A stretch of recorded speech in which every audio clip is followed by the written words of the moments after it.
This is problem 8-94 on page 425. The 100-pound boy at A is suspended from the cable that passes over the quarter circular cliff rock. What horizontal force must the woman at A exert on the cable in order to let the boy descend at constant velocity? The coefficients of static and kinetic friction between the cable and the rock are 40% and 35% respectively. Okay, now is this a statics problem? After all, there's motion here. It is a statics problem. Why is it a statics problem? Constant velocity, no acceleration. Good. So let me make a quick sketch of the system. So there's our rock. This is all ground. Okay. Here's the woman standing up at the top. Got a rope attached to them. Goes over the velocity. I'm trying to not make it look like the stick figure has been hung. There. Is that okay? And apparently the contact angle is a quarter of a turn. In other words, 1/4 of a revolution. But revolutions are not a good enough measurement of angle for us. We need measurement in radians. How many radians are there in a whole circle? 2 pi. 2 pi. How many in a half circle? How many in a quarter circle? Pi over 2. Pi over 2. So this is pi by 2 radians of contact. That's our angle beta, right, that we're interested in.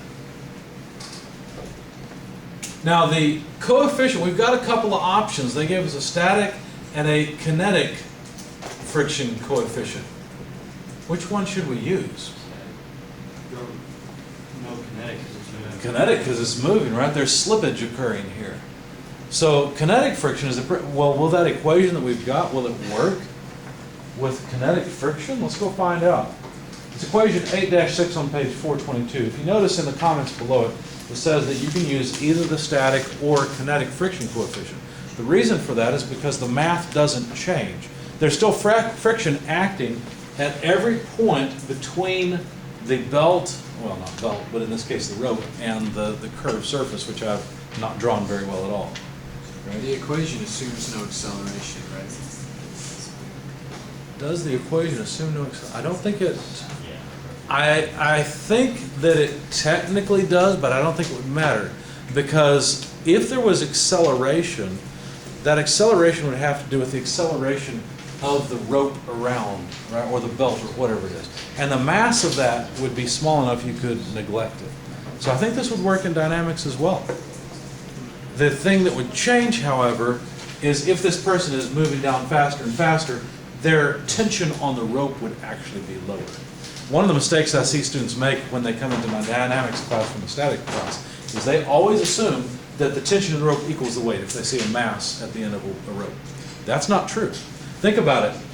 If we just, here's a terrible thought, if we let go of the rope, poor guy, what's going to happen? Will there be any tension in the rope? Nope, not a bit. So the weight, even though the rope is still attached, the weight and the tension in the rope will be very different things. They'll be less. Now on the other hand, if we make the person accelerate upward, the tension in the rope will be greater than the weight of the person. So I hope you remember that when you get to dynamics, because it's something I have to kind of iron out, a wrinkle that's left over from statics. Okay, so weight and tension are not always equal, except in this class they are. They're not in dynamics. So yeah, we don't care about the static coefficient of friction. We only need the kinetic coefficient. From there, it's pretty straightforward. There's one more thing you may want to write down in your book. Your book says something like this. It says T2 equals T1 e to the mu beta. You know, you may want to make a note for yourself. This is the bigger one, and this is the smaller one. Okay? Because in the generic problem, where we don't have a clearly labeled T2 and T1, you might forget how to select them. Okay? What you'll notice is that e to the mu beta always ends up being greater than 1. So this had better be the larger side. So in our case, which side do you think is going to be the larger side? Notice the tension in the rope here. Let's call it, well, let's call the tension in the rope here the weight, because that's what it is. And let's just call the tension over here T. Which one's going to be larger? What do you think?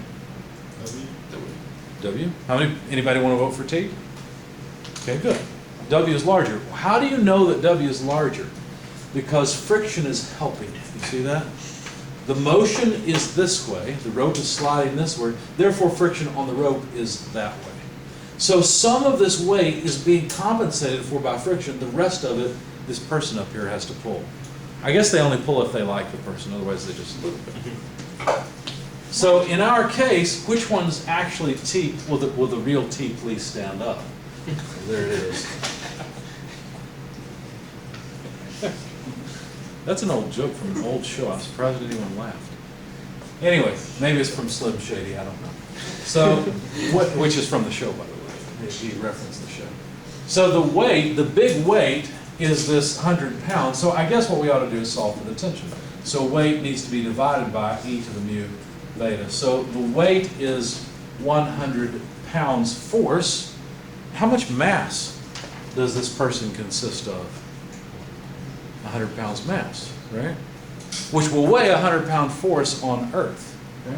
They won't weigh 100-pound force on the moon, but they'll weigh 100-pound force on the Earth. Divided by e to the mu, where mu is 0.35, and beta is the wrap angle, bless you, which we decided was pi over 2 radians. Okay?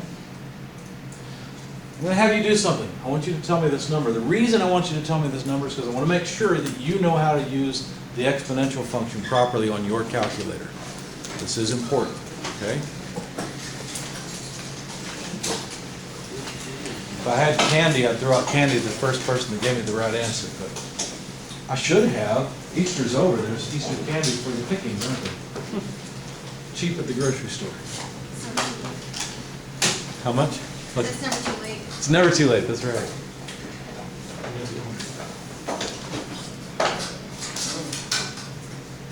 So I got for the entire thing 57.71.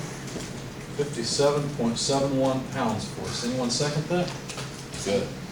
That's right. This is the number you should get. And if you struggle to use the exponential function on your calculator, please let me know. Okay, because that's going to be a common feature in a lot of my classes. You're going to need to know how to use or raise e to some power. Okay?